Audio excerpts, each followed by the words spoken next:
Bonsoir, donc on est là pour vous présenter Collapsus, le bouquin qui est écrit par Laurent Testo et Laurent Hayet. Bonsoir, comment allez-vous? Bonsoir, ça va, Bonsoir. on est à la maison. Alors, vous avez écrit ce bouquin, il est sorti, je crois, en février, là, on vient de le voir. Et puis, juste après est arrivé le Covid. Donc, c'était un peu une circonstance assez drôle, d'autant plus que on vous a reproché de ne pas avoir trop parlé des épidémies. Mais vous parliez, vous, des prochaines vagues, parce que là, on n'arrête pas de parler de la prochaine vague du Covid. Et vous, vous êtes plutôt sur les vagues de la récession économique, sur l'épuisement des ressources, sur la chute de la biodiversité. Comment vous avez conçu un peu cet ensemble d'auteurs, puisque je crois qu'il y a plus d'une quinzaine d'auteurs. 38. 38 auteurs, pardon, excuse-moi. 38 Donc, auteurs. on va les voir un par semaine. Et comment ça s'est monté, ce livre collectif? Tu Je commences, pense que Laurent? Laurent, oui, vas-y. Ouais. Bon, au départ, c'est une idée de moi. C'était la collusion de plusieurs idées, en fait. J'en avais assez d'entendre dans les médias, on a un problème, mais on a un début de solution. On a un problème réchauffement climatique, mais il y a quelqu'un qui ramasse du plastique dans les océans. Oui, d'accord, mais enfin, ça répond pas à l'ensemble de la problématique, d'une part. Donc, il n'y avait pas de vision systémique des enjeux. Et ça, c'était un vrai problème. D'autre part, des gens comme Pablo Servigne avaient bien décrit le problème, mais je me rendais compte qu'on les attaquait parce qu'ils n'étaient pas spécialistes de tout. Par définition, on n'est pas spécialiste de tout. Donc, il y avait un problème de crédibilité des gens qui parlaient. Et d'autre part, il y a quelque chose qui m'énervait profondément, mais là, on peut parler d'énervement, c'est que beaucoup de gens nous disaient, on a la solution, donnez-nous les clés du présent et on va vous amener à la solution. C'est un peu comme si quelqu'un me disait, tiens, va plus habiter chez toi, donne-moi les clés de ton appart et dans 3 ans, je te le rends, tu verras, il sera nickel. Non, j'ai besoin de mon appart. Et donc, il y avait l'idée qu'on se faisait capturer le présent au nom du futur. Alors, quel que soit le thème, hein, que ce soit des techno-optimistes, des gens qui nous disent il n'y a pas de problème, circuler, il n'y a rien à voir, ou même, parce que j'en fréquente depuis longtemps beaucoup, une approche de l'effondrement très déterminée, c'est comme ça et point barre. Donc, je pense que l'univers est beaucoup plus ouvert, même si j'ai mes propres opinions. Et du coup, je me suis dit, il faudrait quelque chose qui synthétise tout ça. Et j'ai eu l'idée de faire un livre avec des multivoix, enfin avec plusieurs intervenants. Et donc, j'ai commencé à le proposer autour de moi et j'ai eu la chance immense de rencontrer Laurent Testo et de lui en parler. Et Laurent, Voilà. Oui, donc je suis journaliste et je coordonne souvent des ouvrages collectifs, notamment en histoire, qui est mon domaine de travail. Et je m'intéressais à cette thématique de l'effondrement depuis 2-3 ans, puisque j'avais publié un livre, Cataclysme, une histoire environnementale de l'humanité, qui, en dépit du titre, ne parle pas d'effondrement, mais dresse une histoire des rapports de l'humanité avec son milieu depuis 3 millions d'années, et qui se concluait de façon un peu pessimiste, mais j'avais commencé effectivement à m'inquiéter à partir de la discipline histoire des trajectoires qu'on pourrait avoir dans un proche futur. Et le livre comment dirais-je, aurait probablement été oublié parce qu'il a été publié au moment de l'élection de Macron et qu'à ce moment-là, les livres ne se vendaient pas. Si des personnes, notamment Vincent Mignereau, n'en avaient pas assuré la promotion, en avaient beaucoup parlé, et notamment dans les milieux qui s'intéressent à cette notion d'effondrement. Donc du coup, j'ai croisé Laurent dans ces échanges-là, et j'ai trouvé intéressant de faire un livre transdisciplinaire, parce que c'est vraiment ce pourquoi je me bats, qu'on approche les problèmes à travers plusieurs disciplines.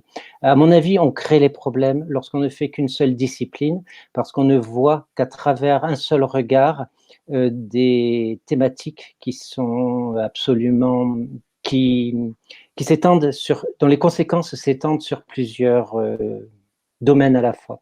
Donc, il faut des approches transdisciplinaires, il faut associer un grand nombre de gens à l'étude des problèmes que notre présence environnementale sur Terre est en train de poser. Et donc, j'ai rejoint le projet de Laurent pour lui apporter une dimension un peu, je vais dire professionnelle, c'est-à-dire vendre le bouquin à un éditeur et l'aider à contacter les auteurs, comment on réécrit un texte pour qu'il y ait une harmonie et que le bouquin soit structuré. Et alors, ce qui est intéressant dans le bouquin, c'est qu'il y a un vrai état des lieux qui est très scientifique, hein, qui est assez froid, avec l'état des différentes connaissances sur les ressources, sur l'énergie ou sur l'emploi. Après, on passe aux dynamiques actuelles. Et après, bah, vous donnez des perspectives du futur. Et ce qui est vraiment intéressant, c'est que on voit bien que l'ensemble des gens ne sont pas d'accord. Comment vous avez monté ça et quels auteurs vous allez faire venir? Est-ce que vous allez faire venir l'ensemble des auteurs? Est-ce que vous avez choisi? Enfin, quelle va être votre perspective pour les prochaines émissions, puisqu'on est là surtout pour parler des prochaines émissions, et quelles sont-elles d'ailleurs? Alors, on va faire venir les auteurs qui sont volontaires, qui sont disponibles, parce que tout le monde a beaucoup d'activités. On a des gens qui sont engagés dans leurs actions, c'est pour ça qu'on les a choisis. Donc, il y a des gens plus ou moins disponibles, il y a différentes générations. Donc, on a pour l'instant une petite dizaine de gens qui ont levé la main en disant le livre me plaît et je veux aider à le faire mieux connaître. Donc, on va les faire venir. On va essayer de commencer par ceux qui peuvent décrire une approche assez générale de la situation pour, dans la mesure des agendas et des possibilités des uns et des autres, faire venir ensuite des gens peut-être un peu plus pointus qui approfondiront certains sujets. Voilà comment j'imagine le planning pour le moment. Ça, je ne sais pas combien on va faire d'épisodes pour le moment. Ça va dépendre, un, de l'actualité, on voit qu'elle est mouvementée, et deux, des disponibilités des uns et des autres. Notre premier invité, a priori, sera Hugo Bardi, qui se présentera, mais qui est dans l'affaire depuis longtemps, puisqu'il est membre du Club de Rome. Club de Rome qui a initié un mouvement de l'étude on va appeler ça l'effondrement, même si ce mot est un peu à définir, dans les années 72 avec le rapport au Club de Rome fait par l'équipe Meadows du MIT. De toute manière, l'effondrement, il est même plus vraiment à définir, puisqu'on est sur plein d'effondrements différents et qu'il a déjà commencé. On voit bien la chute de la biodiversité, on voit bien la diminution des ressources. Donc, l'effondrement n'est même plus à prendre en questionnement, en fait. On est dans un effondrement global systémique. C'est juste, en effet, comment on le définit? Est-ce que ça va continuer? Est-ce que ça va arriver à vraiment une fin du système ou pas? Et c'est ça un peu toutes les questions que pose le livre. Exactement, oui, c'est ça. Oui, en même temps, la certitude de l'effondrement de la biodiversité, il est acquis, effectivement, documenté. Il y en a d'autres potentiels en cours. Il y a des effondrements de civilisation en ce moment sur la planète. En Syrie, ça s'appelle un effondrement de civilisation. Mais il y a une civilisation thermo-industrielle qui, en tant qu'entité conceptuelle, continue à prospérer sur la planète en dépit même des chocs que lui administre la Covid. Donc, est-ce que c'est quelque chose de systémique? Notre prochain invité a une thèse documentée sur la question, Hugo Bardi, donc on verra avec lui.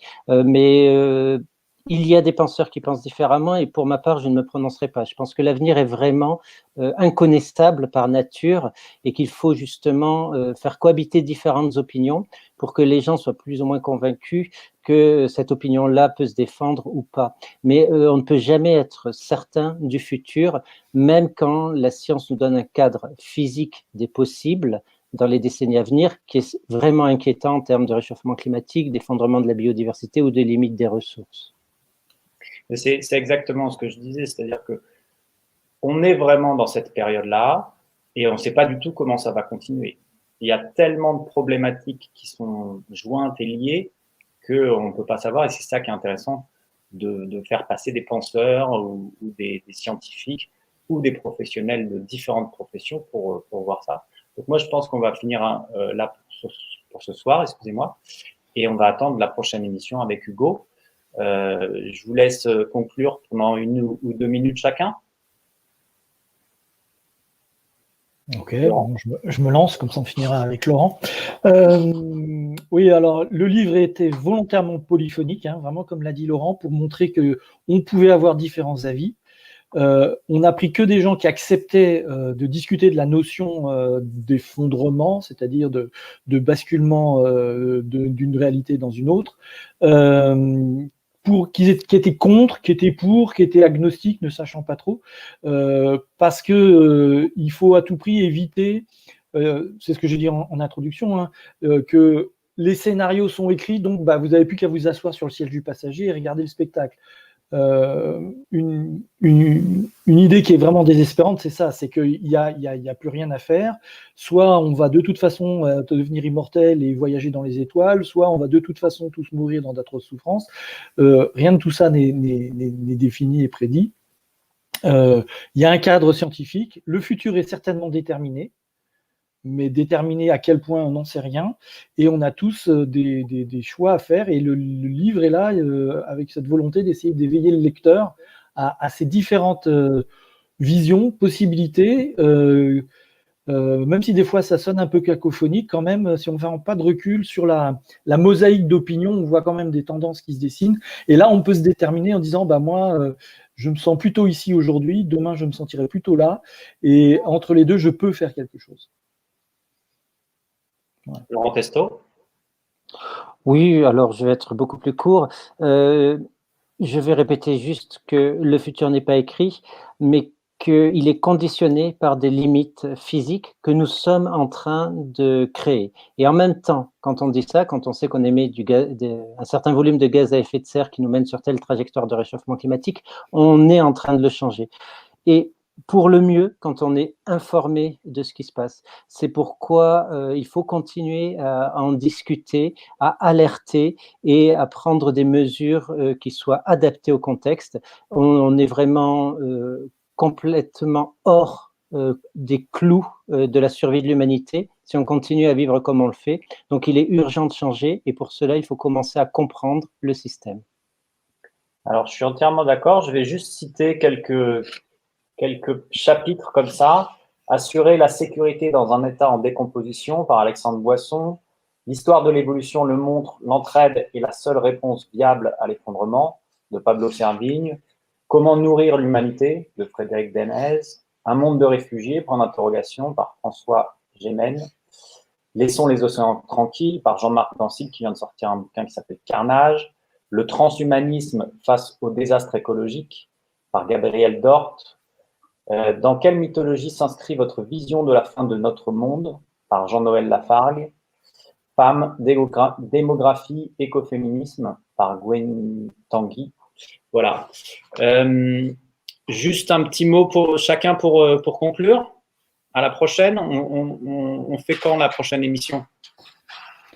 Alors, on doit déterminer une date. Ça sera la semaine prochaine, pas lundi. Je pense que mercredi ou jeudi, ça serait pas mal. Et ben voilà. Bah, si vous voulez voter en commentaire pour qu'on sache quel jour sera le mieux pour vous. En tout cas, voilà, on va vous préparer une série d'émissions. Et d'émotions. Oui. Avec Collapsus et un certain nombre d'auteurs qui nous font le plaisir de venir discuter de ça. Et surtout, ce qui est très intéressant, c'est que ça a été écrit avant la Covid. Et on va voir quels sont leurs avis aujourd'hui, puisque ça a forcément évolué, puisque la Covid a dû accélérer pas mal de choses et changer beaucoup. Voilà, attention, ce ne sont pas des choses qui sont dogmatiques. Justement, on se pose les questions et on se pose les questions pour essayer de trouver des réponses communes. C'est ça que j'ai trouvé très intéressant dans ce bouquin, c'est que c'est absolument pas dogmatique. Il y a plein de choses différentes et je vous remercie beaucoup d'avoir compilé tout ça et d'avoir fait ce travail. À bientôt dans les mondes d'après, comme on dit. Merci Adrien. Merci. Merci à tous. Merci.